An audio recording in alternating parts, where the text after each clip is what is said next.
Hello students, आज आपण 10th standard जॉमेट्रीचा 5th लेसन कोऑर्डिनेट जॉमेट्रीमधील प्रॅक्टिस सेट 5.3 मधील क्वेश्चन नंबर 4 पाहणार आहोत. पहा आपल्याला क्वेश्चन काय दिला आहे.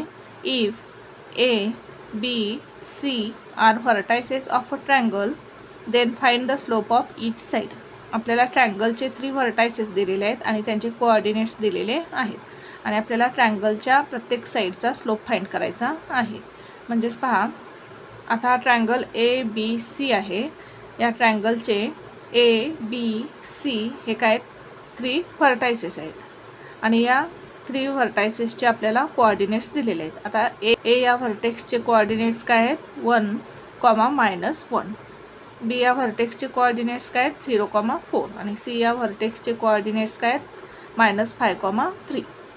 आणि आपल्याला ट्रायंगलच्या ह्या ज्या 3 साइड्स आहेत A B, B C and A C, ह्या 3 साइड्सचे स्लोप आपल्याला फाइंड करायचे आहेत. स्लोपचा फॉर्म्युला यूज करून आपण या तिन्ही साइडचे स्लोप फाइंड करू. तर सॉल्व करू आपण एक्झाम्पल. आता आपण ट्रायंगलचे 3 व्हर्टायसेस लिहून घेऊ. एचे कोऑर्डिनेट्स काय आहेत 1, -1. बीचे कोऑर्डिनेट्स काय आहेत 0, 4 आणि सीचे कोऑर्डिनेट्स काय आहेत -5, 3. आता आपण प्रथम साइड ए बीचा स्लोप काढून घेऊ.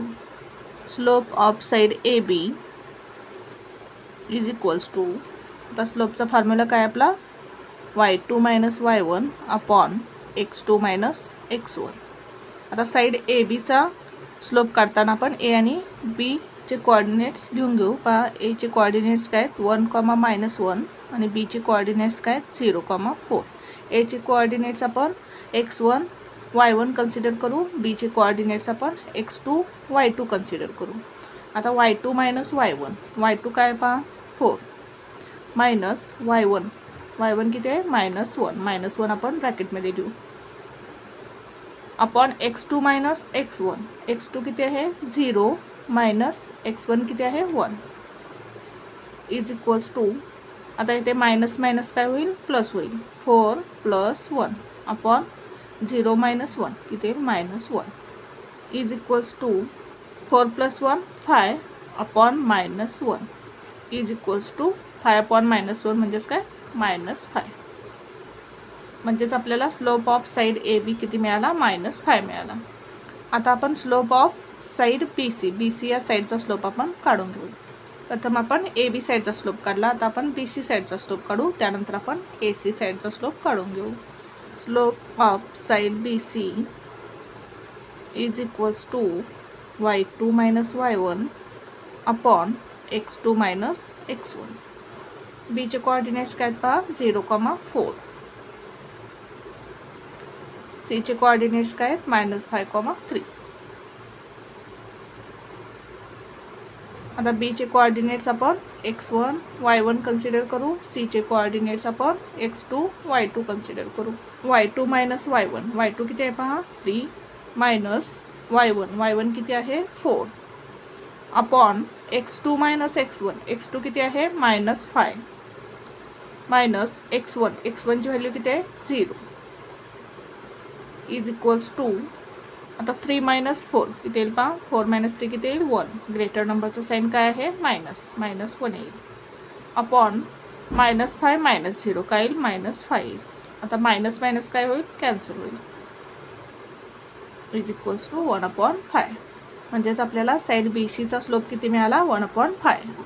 आता आपण साइड ए सीचा स्लोप काढून घेऊ. Slope of side A C is equals to y2 - y1 upon x2 - x1. आता आपण ए आणि सीचे कोऑर्डिनेट्स लिहून घेऊ. एचे कोऑर्डिनेट्स काय पहा 1, -1 आणि सीचे कोऑर्डिनेट्स काय पहा -5, 3. आता एचे कोऑर्डिनेट्स आपण x1 y1 कन्सिडर करू, सीचे कोऑर्डिनेट्स आपण x2 y2 कन्सिडर करू. y2 - y1 किती आहे पहा 3 मायनस y1 किती आहे -1 आपण ब्रॅकेटमध्ये लिहू अपॉन x2 - x1 किती आहे -5 मायनस x1, x1ची व्हॅल्यू किती आहे 1, -5 -1 इज इक्वल्स टू, आता इथे मायनस मायनस काय होईल प्लस होईल, 3 + 1 अपॉन -5 -1 किती येईल -6 इज इक्वल्स टू 3 + 1 किती येईल 4 अपॉन -6, इथे भाग घालू आपण, 2 2 जार 4, 2 3 जार 6, म्हणजेच आपल्याला स्लोप ऑफ साईड AC किती मिळाला -2/3, म्हणजेच आपल्याला साईड ABचा स्लोप किती मिळाला -5 मिळाला, साईड BCचा स्लोप किती मिळाला 1/5 मिळाला, आणि साईड ACचा स्लोप किती मिळाला -2/3. लिहून घेऊ आपण answer. Therefore slope of side AB -5, slope of side BC is 1/5 and slope of side AC is -2/3. अशा प्रकारे आपल्याला एक्झाम्पल सॉल्व करायचं होतं. पहा पुन्हा एकदा आपण एक्झाम्पल कसं सॉल्व केलं.